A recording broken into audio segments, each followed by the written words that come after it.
wafdigan oo ku sugnaa deegaanada degmada Lughaya ayaa mar kale xariga ka jaray riig labaad oo wasaaradda biyaha oo kaashanaysa hay'adda Save the Children ay ka hirgelisay degmada Lughaya gaar ahaan deegaanka Gargaara Bari waxaana uu kulmiyay xariga jarka ceelbiyoodkaasi wasiirka maalgashiga iyo warshadaha wasiir ku-xigeenka wasaaradda biyaha gudoomiyaha gobolka Awdal maamulka deegaanka Gargaara Bari gudoomiyaha degmada Lughaya xubno ka socday hay'adda Save the Children iyo daneeyayaal kale madaxa hay'adda Save the Children ee gobolka Awdal Cabdinaasir Xuseen Cabdulle iyo gudoomiyaha degmada Lughaya Cabdilaahi Nuur Dixood oo ugu horreyn hadalka qaatay ayaa sheegay in riigani yahay kii ugu horeeyay ee laga hirgeliyay deegaanka Gargaara Bari isla markaana laga bixi doono baahida biyo yaraan ee ka jirtay deegaankaasi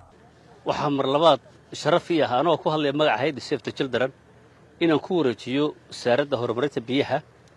riigii labaad ee degmada Lughaya ay ka qoday hay'adda Save the Children insha Allah ta'ala oo darkasan oo dhameystiran oo solarkiisi mishiinkiisi ceelashiisi wixii dararkiisi wixii soo dhameystiran sida uu gudoomiyuhu sheegay waa run imika ceelkan fanka waxa iska lahaa African Development Bank oo soo mariyay igadna ay u soo dhiibtay Save the Children wasaaradda horumarinta biyuhu sidaas iyaduna ay nagula fulisay waxay leedahay selectionka baahida meesha jirta waxay leedahay supervision monitoringki waxay leedahay assessmentkii bay leedahay waxay leedahay quality controlki waxa iska wasaaradda horumarinta biyaha oo kormeer joogtaa ku sameynayso kolba ceelku halku marayo ciid kolba oo soo saaray joojiya bedela socda soo iyada ayaa monitor gareeraysa marka waxa weeyaan wasaaradda biyaha la'aanteed waxa loo dhaqaaqi karaa ma ay jireen runtii waan uga mahad celinayaa agaasima ceelasha dheeray wasaaradda biyaha Cabdilaahi wadaasoo nolol shaqeynayay waxaan joognaa magaalada Gargaara Bari yaan joognaa runtii ceelbiyoodkii ugu horeeyay ee riig ah weeyaan ceelasha hore lahayd waxay ahayd ku ceel soor lagu isticmaalo laakiin ceel dhow iyo hada 9 mitir ku 10 mitir la qoday maadaama magaalada ballaaratayna ceelashaas biyahoogi biyo lagu haleyn karayo way noqon waayaan biyo maaxay haayaan in badan baan raadinaynay wasaaradda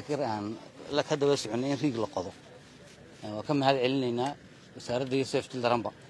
maanta alxamdulillah mashruucan imika aan joognay ee saaka la nagu wareejinayo waa riigii waana riigii ugu horeeyay Gargaara amba deegaanka Gargaara laga fuliyo run ahaantii aad iyo aad baa maxay heedaanay deegaanka Gargaara ama bulshada reer Gargaara baahi weyn baa biyaha loo qabay waana runtii kullay ilmaha imika maanta dhashay ilmaha uu sii dhalo kullay waa biyo maxay heedaanay laga faa'iideysan doono hadii uu raado inta kadib gudoomiyaha gobolka Awdal Xasan Daahir Xaddi Xasan Ciid oo madashaasi ka hadlay ayaa u mahadnaqay cid kasto ka qayb qaadatay ceel biyoodkani farxad weyn bay mar saddexaad ay tahay inaan maanta daah furno ceelkii saddexaad ee degmada Lughaya ka tirsan gobolka Awdal oo Gargaara Bari maanta aan daah furayno iyadoo inagu heliyaan oo daadihinayaan wasaaradda khayraadka biyaha wasiir ku-xigeenka walaalkay oo maanta halkan aan ka wada daah furayno oo goobjoog ka yahay wasiirkii maalgashigu iyo dhammaan saraakiisha hoos timaada wasaaradda khayraadka biyaha ilaahay ha inoo barakeeyo waana nabadgelyada iyo horumarka ay madaxweynaha jamhuuriyadda Soomaaliland iyo madaxweyne ku-xigeenku ay ku hogaaminayaan dadkooga inay develop gareeyaan horumarka nabadda ay ku daadihiyaan agaasimaha waaxda ceelasha dhaadheer ee wasaaradda biyaha Soomaaliland Cabdilaahi Axmed Aadan iyo wasiir ku-xigeenka wasaaradda biyaha Maxamuud Jaamac Warfaa oo madashaasi hadalka qaatay ayaa faahfaahin ka bixiyay ceelkan iyo ahmiyadda uu xambaarsan yahay ceelkaas qorsho waxa in 180 la qodo ilaahay fadligii 600 oo mitir markii la marayay 65 mitir markii la marayay ceelku wuxuu noqday bad meeshii ilaahay webigu ka soo saaray badnida waxa kaloo ka sii cajaa'ibsanaa ceelku waxa ceel biyo macaan quality-ga biyihiisu waxa hayaan xareed meesxadaas oo kala baxay waa wax ilaahay subxaanahu wa ta'aala loogu mahadnaqo mashruucaas wuxuu ka koobnaa ceelka la qodayo solartiisi dhismayaashii ejiinkii qaybka transmissionka ah ee tagaya waxay haytay taangigaas fence adag baa lagu xidhay oo qurux badan ceelka waxa la idinka baahanyaa dhowrtaan maanta xariga waxaan ka jaraynaa ceelkii saddexaad ee ilaa shalay laba ceel oo ka horeeyay kan waa kii saddexaad markaa gargaaro bari oo ay ka dhacday duufaantii sagar ee halkan sida xun dadkuna ay ku leedeen madaxweynuhuna uu degdeg ugu yimi halkan jawaabteedii ahayd iyo codsigii dadka reer gargaara ayaa sababay ceelkan horta in la qodo ceelkan si lagu soo sheegay backgroundkiisii iyo wixiisii oo dhan waa ceel aad u biyo macaan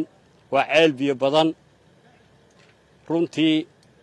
waxyaabaha yareera ka dhimanna waa la dhammaystiri doonaa. ugu dambeyn waxaa madashaasi hadalka qaatay islamarkaana kula dardaarmay bulshada qaybaheeda kala duwan ee ku nool deegaanka gargaaro bari inay awoodda saaraan wax soo saarka beeraha wasiirka maalgashiga iyo warshadaha Somaliland Cabdi Cismaan Dhagaweyne. ilaa shalay dhulka waa soo mareen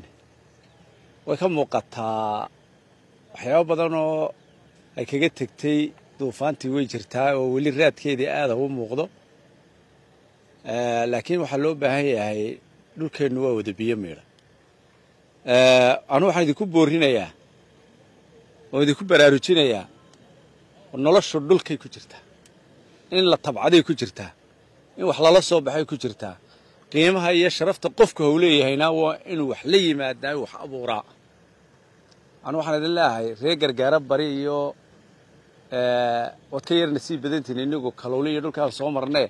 dhulkan nimcadu ay jiifto waxaan leeyahay bal hala dadaalo beeraha la qoto wax soo saarkana ha lagu dadaalo. waa Cabsalaan Bashiir Faarax Cabsalaan Saaha warbaahinta qaranka Somaliland magaalada Boorama.